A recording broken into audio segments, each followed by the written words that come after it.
সুপ্রিয় দর্শক, এই মুহূর্তের সবথেকে গুরুত্বপূর্ণ আপডেট। পুজোর আগেই কর্মীদের জন্য বড় চমক, বেতন ও বোনাসের ঘোষণা করল রাজ্য সরকার। পুজোর আগে সরকারি কর্মীদের জন্য দারুণ খবর। দুর্গাপুজো উৎসবের আমেজ শুরু হওয়ার আগেই তাদের অ্যাকাউন্টে ঢুকছে মাসের বেতন। রাজ্য সরকারের এই ঘোষণায় সরকারি কর্মীদের পরিবারের আনন্দের ঢেউ ছড়িয়েছে। রাজ্য অর্থ দপ্তর থেকে জারি করা একটি বিজ্ঞপ্তিতে জানানো হয়েছে যে মুখ্যমন্ত্রী মমতা বন্দ্যোপাধ্যায়ের নির্দেশে সেপ্টেম্বর মাসের বেতন 24 এবং 25 তারিখের মধ্যেই মিটিয়ে দেওয়া হবে। শুধু বেতনই নয়, grant in and wages, remuneration, stipend এবং অনারারিয়ামও একই সময়ে দেওয়া হবে।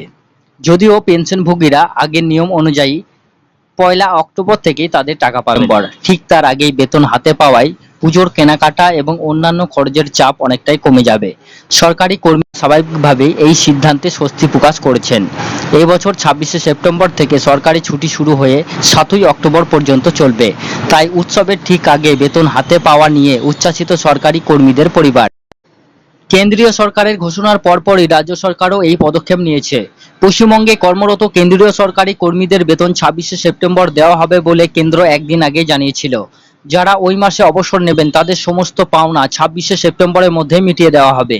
এরপর রাজ্য সরকারও আরও দ্রুত অর্থাৎ 24 ও 25 সেপ্টেম্বরের মধ্যে বেতন দেওয়ার সিদ্ধান্ত নিয়েছে। বিশেষজ্ঞদের মতে এই পদক্ষেপ সরকারি কর্মীদের মধ্যে ইতিবাচক বার্তা পৌঁছেছে এবং উৎসবের সময় অর্থনৈতিক চাপ সামাল দিতে সুবিধা হবে।